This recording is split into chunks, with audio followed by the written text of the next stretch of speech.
It's time for City Beat, your source for all the latest news on the city of Thompson. Only on 102.9 CHTM, your radio station. Good morning, this is City Beat. I'm Matthew Higgs, and joining me in studio is, as always, Mayor Dennis Fenske. Good morning. Thank you for coming in. If you have a question you'd like to ask the mayor, try to give us a call at 677-8181. Last night was the organizational meeting, and the committees, for most part, are the same, at least the chairs for the committees, and that's usually chosen by you. What was the decision behind keeping most of them the same? Well, I think it was a balance between giving some an opportunity to change committees and be chairs of those committees, and then others with consistency over the first couple of years and passion for their specific areas. Like to leave people where they want to bring their best efforts, and so that was done. Also, I mean, this is an annual event, and I want to publicly thank Marie Ballantyne, Elder Marie Ballantyne, for the great prayer and offering that she gave to us prior to the opening of the meeting. So I want to thanks again to Elder Marie Ballantyne. Deputy Mayor is also the same. Kathy Valentino, what's behind that decision? So just from that perspective, I did have a discussion with Councillor Colleen Smook and offered her the deputy mayor position, and she graciously declined because of personal reasons, and I totally understand and respect that. And so I just went back to Deputy Mayor Valentino. She's done a great job this last year. We'll continue on in that fashion. You also announced that the budget process will begin shortly. What's the plans for consultations and the deadline for when the budget comes out? Yeah, so that framework, administratively and council, we've already started our budget meetings. We've had a couple meetings already. We will be announcing public consultation meetings in the near future. Will definitely be a meeting before Christmas, and then further consultations in the first quarter of next year. As per the Municipal Act, we have to have our budget delivered to the province of Manitoba by May 15th. And we normally have that done a month and a half or so before that. So yeah, there'll be an opportunity for the general public to have their input into the priorities for the upcoming year, 2017. Is it just going to be one, or is there going to be many? I think there'll be at least one, probably a couple, and then there's always, as per the bylaw, we have to have a public hearing when we bring the bylaw forward. So there'll be a formal meeting once that is given first reading. If people want to give their opinion right now on the future budget, how do they do it? They can contact Gary Sepatelli or Jenny Krentz at thompson.ca or at City Hall, 204-677-7920, and they can either email or drop down or phone and leave a message in regards to their concerns or their suggestions. There were some complaints from the Burntwood Trailer Court about the fact about snow removal, and they say it hasn't been up to par. It's sometimes delayed, but they are also last on the three-part priority list as well. When snow just keeps on coming down all throughout the week, how does the priority list change a lot? Like, do they still get last, or do they get their snow still cleared up before it goes back in rotation? Yeah, so it's basically based on need, and we identified this past week that BTC needed some extra attention. So we were in there on Monday. We were again in on Wednesday. Understanding what we're dealing with, we had heavy, sloppy snow with moisture with no place to go. We don't have a great base to work with. We're trying to do the best we can. We do have, as I mentioned to one of the callers previously, in regards to a plan for installing catch basins in the Ospawagan area, which is the lower part, which will allow drainage right now that's pooling to be drain into the drainage system. And then we'll move forward with some restoration next summer.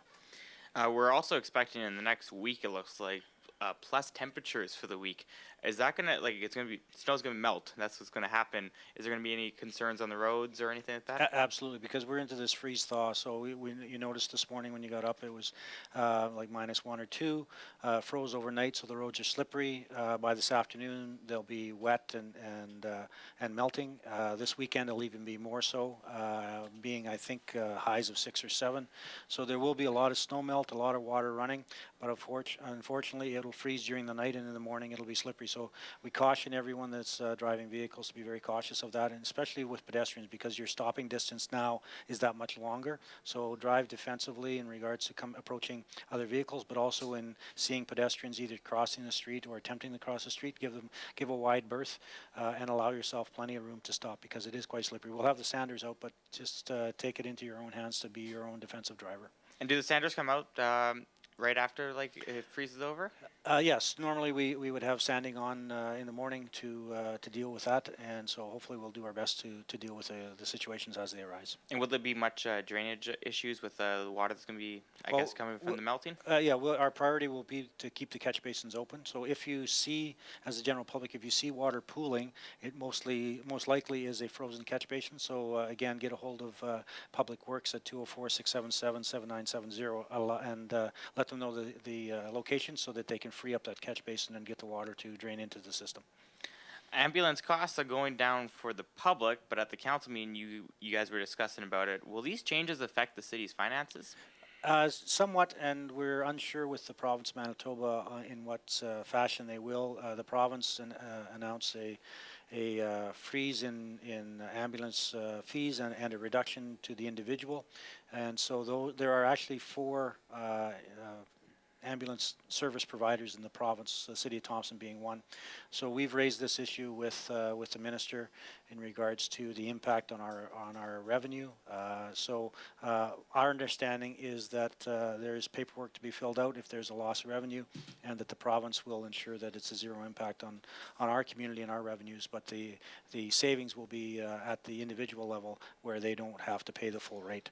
Well, it sounds like it'd just be from, say, for example, I got injured, and I just had to pay for the ambulance. Say, it would go down for us, but for any other insurance company or anything like that, it would stay the same. That's what it sounds like it's going to be, and that won't affect you guys at all? Correct. It's only the individuals who are paying for that service that it'll be reduced, and that's the revenue where normally they would approximately pay $500 for the fee. They're going to pay a max of eventually $250. It's graduated down, and so that loss in revenue in those particular cases, that's what we're discussing with the province in regards to reimbursement from the province to ensure that our revenues aren't lost. During city council, it was noted that a local restaurant might be on the move, might be going by the Interior Inn. Is this something the city will welcome with open arms, or is it going to go through some roadblocks before it does that? No, certainly not from the city in regards to roadblocks. There's a process that has to go through because it's a conditional use in an area. So there's a public process that has to be held, and once that goes through, then the construction will happen, and we'll see a new storefront in our community, which is always good to see businesses and owners investing in our community and saying that they have a future in our community as well. Is there, I was going to say, what's the concerns right now for the business? From the business, I'm not exactly sure what the concerns are. I think it's a business decision from the franchisee owner that there's an opportunity to improve their businesses or improve their overall business. There may be an additional business added to this one. So from that perspective, I think it's purely a business decision on the franchisee. From the city's perspective, we just have to make sure that the zonings are correct, the safety sight lines are correct in regards to adjacent to roadways, and encourage business development in our community. This one is fairly new. There was a DRC meeting this morning, and one of the topics I saw was that the Deerwood School was asking for a multi-use path that originally went through the schoolyard, but the school is requesting for relocation of that path. What did the committee think of that request, or have you heard from it yet? Yeah, actually, I just came from that meeting, and basically it's a misunderstanding in regards to the where the actual multi-use path would go. Currently, the Rotary Park Splash Park, the plan has a multi-use plan pathway going towards the Deerwood School, not onto school property, but it's basically turns. There's an existing sideway in the ravine area that turns and goes behind Links and Greenway, between Links and Greenway, that comes out at Thompson Drive across from the high school, and so the multi-use path would follow that pathway from Rotary Park around to Thompson Drive. So it was just a misunderstanding that the Parent Advisory Committee thought that the multi-use pathway would go on to school property, and that's not the case, and we clarified that. Okay, and we were just talking actually right before we went on air about Remembrance Day ceremonies, and I was going to leave this question for next week because the one at the CA Nesbitt, but apparently there's a few during the week. Do you know any of them?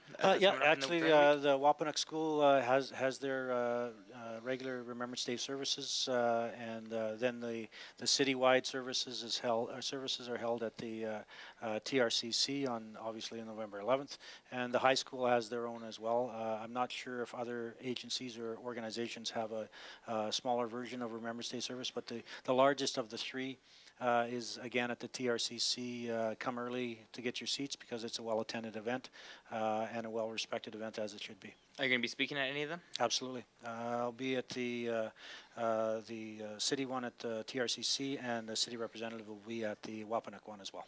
Okay, last question. So it's November now, or as I like to call it, Movember. Are you growing a mustache? Unfortunately, genetically, I'm challenged, so I don't go that way. And work-related, because of our PPE, there's certain restrictions in regards to mustache, so I try not to embarrass myself being genetically challenged in growing mustaches. Well, I know you can't tell, but it's the third day of November. I'm trying my best. And I appreciate your pain because that's where I would be a month from now. You can probably grow a mustache. Come on, everyone else, people in council have like beards. I had one when I was 25, and it took me 25 years to grow it. Well, okay. Well, then, no Movember for Mayor here. Thanks for coming in. That's it for this edition of City Beat. Make sure to join us every Thursday at 11:30 to find out what's happening around the city and City Hall. For 1029 CHTM, I'm Matthew Higgs.